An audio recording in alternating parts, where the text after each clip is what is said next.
1, 2, 3, 4. Many moons ago, I firmly believed that Meghan Markle was breaking royal protocol every time she wore an off-the-shoulder dress during the day, or didn't wear pantyhose, had a messy hairdo, or wore black when not in mourning. And this belief was maintained for a good couple of years, used by myself and others as proof of her problematic and disagreeable nature. Now, don't get me wrong, protocol or not, she has well and truly proven herself to be problematic and disagreeable. But ever since the late Queen's passing, a few developments have taken place in the realm of royal protocol that had me sit up and question, is royal protocol even real? Is it written somewhere in some dusty old tome hidden away from way back in the 17th century in elaborate handwriting that no one can even read? Thou shalt not wear black unless in mourning. Or, thou shalt not close your own car door. Or were we all unintentionally, for the most part, parroting an erroneous narrative? Information about royal protocol isn't exactly widespread and easy to find, not on the internet and not in books. Trust me, I've tried. So it's easy to understand how those of us who are not privy to the mystical forces that take place behind palace walls could be misled by inaccurate information floating about the interwebs. But you'd be surprised how many royal protocols aren't really protocol at all, but merely guidelines. And it's not just in the realm of fashion. I suppose for our purposes, the best place to start is to define what protocol is, so we're all on the same page. According to the Cambridge Dictionary, a protocol is the system of rules and acceptable behavior used at official ceremonies and occasions, which isn't exactly helpful because we kind of already knew that, didn't we? What I wanted to know is whether these so-called rules are codified anywhere, but it seems that the answer is no. Rather than being set in stone, it appears that these protocols are far more nebulous and fluid than we as members of the public have been led to believe. Personally, I noticed this after the Queen's passing, specifically in the way that Catherine's style started to quickly evolve almost overnight. I noticed, for instance, that she had adopted the pantsuit look with a gusto since becoming the new Princess of Wales, something she didn't do nearly as frequently during the reign of Her late Majesty, favoring dresses and skirts instead. Another example is the color of her nail polish. The late Queen famously disliked colored nails because she found them to be distracting and unprofessional. In fact, she'd been wearing one shade of nail polish since 1989, a pale, almost sheer pink color called Essie's ballet slippers. And so, likely more out of respect for the Queen's wishes as opposed to following some formal rigid rule, Catherine stuck to nude or pale pink nail polish for years. That is, until Easter of 2023, when she was photographed, perhaps for the first time, if People magazine is to be believed, with red nails. If it were royal protocol, as opposed to the monarch's wishes, then one would think that having red nails during a daytime event, at church no less, would be a breach of that so-called protocol. But it wasn't. Which tells us, or at least tells me, that it likely wasn't protocol at all. Not when Catherine did it, not when Diana did it and was considered a rebel, and not when Meghan did it and was accused of deliberately flouting the rules. Now, don't get me wrong, that doesn't mean that deliberately going against the Queen's wishes was acceptable, because if you ask me, it wasn't. The courteous and right thing to do is to obey the reigning monarch's simple requests during their reign, as Catherine did most of the time, and we'll get to that a little later in this video because she too has been naughty. But the point of this video is to sift the myths from the protocol. And so I thought we'd have some fun and play a game together, very creatively dubbed Myth or Protocol.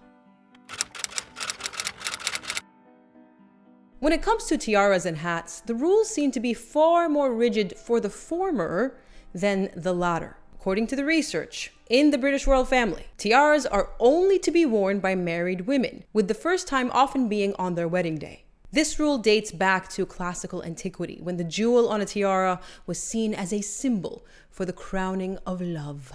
It also served as a sign that the woman wearing the tiara was married and therefore unavailable for any interested bachelors on the prowl. There is, however, a slight exception to this rule, as, there always is, isn't there? Unmarried princesses do often wear tiaras. For instance, the Cartier halo tiara worn by Catherine for her wedding day was frequently worn by both Princesses Margaret and Anne in their youth. If the bride comes from an aristocratic or royal background herself, then she is expected to select a tiara from her own family's collection for her wedding day. For example, Princess Diana chose the Spencer family tiara for her wedding.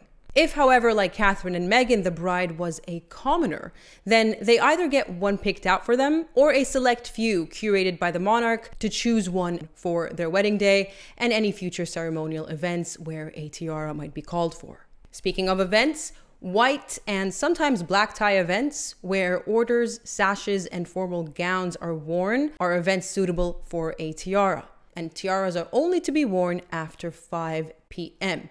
unless you're lucky enough to be a member of the royal family and attend a major ceremonial event such as a royal wedding and a coronation. As for hats, as I mentioned, the rules are really lax about them nowadays. Traditionally, they were to be worn by both men and women during the day, with men taking their hats off indoors. But nowadays, it's not as much of a necessity as it once was. So, the verdict? Based on the research and the photographic evidence, at least when it comes to tiaras, this does appear to be protocol. Of all the protocols Meghan was accused of deliberately flouting time and time again, wearing black when not in mourning takes the flower-sprinkled, fruit-spread-laden cake. Because girl loves her black. Black was already a symbol of mourning before Queen Victoria popularized it after Prince Albert's death. So while she can't take the credit for inventing the notion, she definitely had a hand in embedding it into Western culture. As for Queen Elizabeth, after the sudden passing of her father during her final tour as a princess, she famously couldn't even disembark the plane back from Africa without waiting on the plane for someone to fetch her an all-black outfit for her to emerge and be photographed in. But does that mean that the Queen never wore black outside of mourning? Well, it depends. The only evidence I could find of the Queen wearing black was this stunning 1952 photograph of her in a black taffeta evening dress designed by Norman Hartnell, whom we had mentioned in the last video. The reason I said it depends, though, is because if you note the year 1952, that was the year that her father, King George VI, had passed. So it is arguable that she was still in a period of mourning. Now, to be fair, most of the photos, especially from her youth, are black and white, so it's not exactly easy to tell. Forgive me if I've missed something. Fast forward a few decades to a teenage Princess Diana's first black tie event after her engagement to the then Prince of Wales. In an effort to look all grown up, as most 19-year-olds want to do, she thought that a sexy, strapless black gown, very reminiscent actually of the Queen's strapless number some 30 years prior, was the most effective way to convey such a message. Although apparently Prince Charles wasn't exactly a fan of her choice, specifically because of the black, having remarked that black was reserved for mourning. But aside from a few fit issues, particularly around the bust area, which is actually a very common issue with strapless dresses, especially for very well-endowed women, as Diana was, the press forgave her, being young and endearing as she was, choosing instead to praise her for the effort.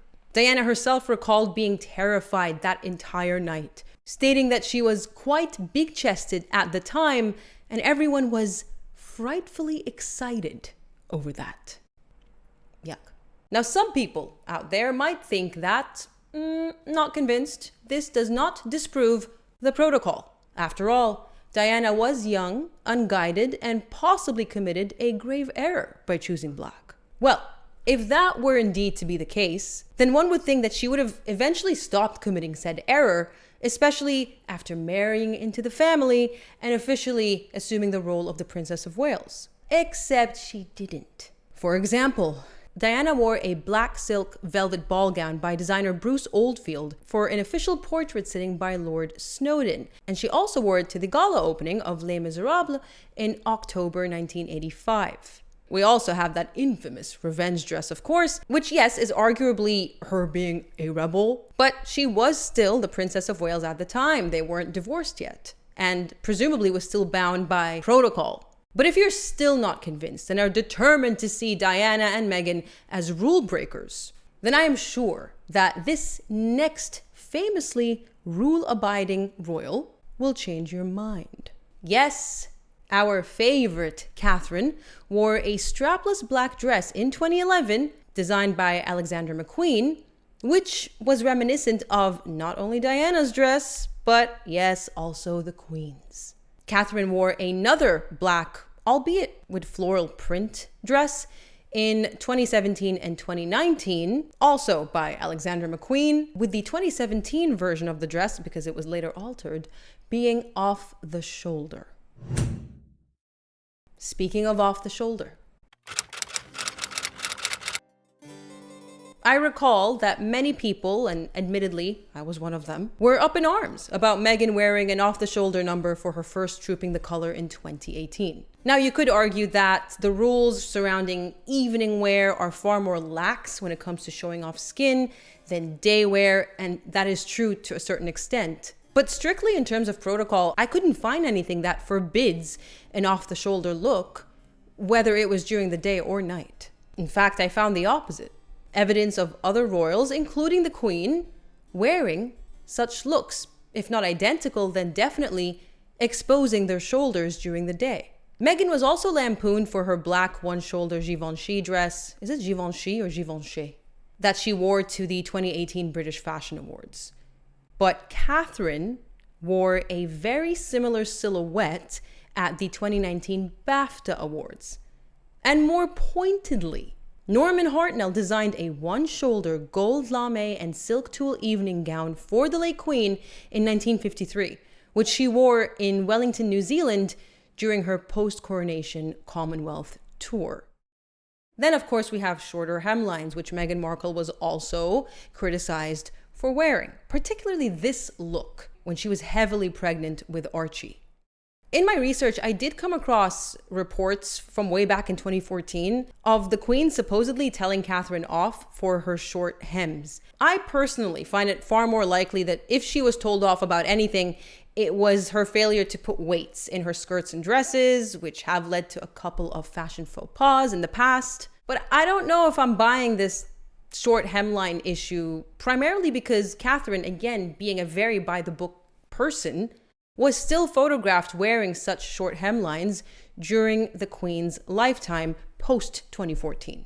I will caveat that and say that for the most part, as far as I can tell, she was almost always wearing pantyhose. Yes, Meghan's arch nemesis apparently that robbed her of her entire identity, as an almost 40-year-old woman.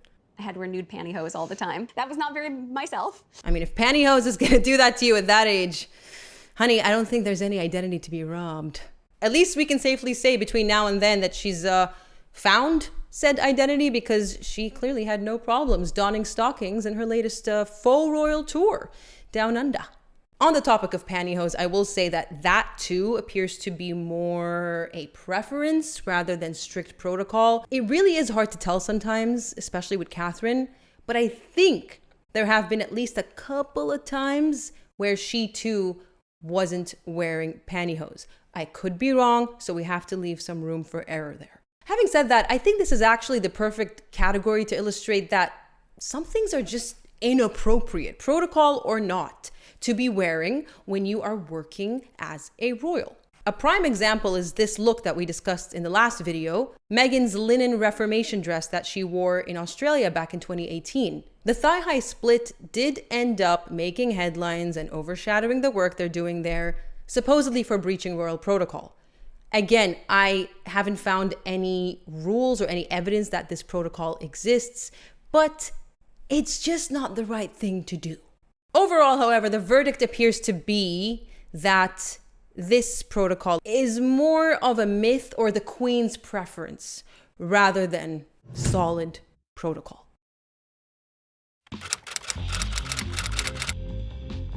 One thing I will say that Meghan has absolutely been guilty of during her very brief tenure as a working royal was her failure to champion British and/or Commonwealth designers. As a working member of the British royal family, Meghan almost had an obligation to champion such designers because, as we had discussed in the last video when we talked about the importance of diplomatic royal dressing, a royal is, at the end of the day, an ambassador, a representative of their country. And as a British Duchess, even though she is an American citizen and never got her British citizenship because the test was too difficult, she was still representing the British monarchy and, of course, therefore, Britain and the Commonwealth. And what better way, really, for a royal woman, you know, eyeballs are always glued onto women when it comes to dissecting what they're wearing, to effortlessly represent their country by championing local designers. The late Queen almost exclusively wore bespoke pieces made by British design houses, with Hartnell being a prime example, especially early in her reign. The current Queen, Camilla, also favors British designers, frequently wearing pieces made by Fiona Clare and Bruce Oldfield. And if that name seems familiar, it's because he is the same designer I mentioned earlier who was responsible for this look on Princess Diana. Diana, for her part, also championed British designers, particularly favoring Catherine Walker. She was even buried in a black Catherine Walker cocktail dress that she'd personally picked, obviously to wear to a different event, shortly before her death in 1997. Then we have Catherine, the Princess of Wales, who very early on took it upon herself to promote local British designers, whether they were high street or high-end, with some saying that she single-handedly helped boost the British fashion industry. Catherine particularly favors Alexander McQueen, who designed her wedding dress, and a label that she still champions to this day, along with Jenny Packham and Self-Portrait. Meghan, for her part, infamously did not opt for a British design house to design her wedding dress. As we all know, she went for Givenchy. Givenchy? Seriously, which one is it? I'm just going to Google it. Givenchy. However, it was designed by British designer, Claire Waite Keller, who is apparently the first British woman to have led the house of Givenchy, and now designs for the likes of Uniqlo, which, by the way, as someone who is a new Japanese resident, I adore Uniqlo. So no shade there, but let's not pretend it's not a drastic fall from grace. Meghan's wedding reception dress was designed by half American, half British Stella McCartney, so I suppose that one passes the test. And we've already covered the 2018 British Fashion Awards dress, where yes, she did wear a Givenchy number again, but we can give her a pass because she was handing an award to Claire Waite Keller that night. Although she was also apparently wearing gold bangles made in Kabul, but designed by British designer Pippa Small, and were also made through an arts foundation co-founded by the then Prince Charles.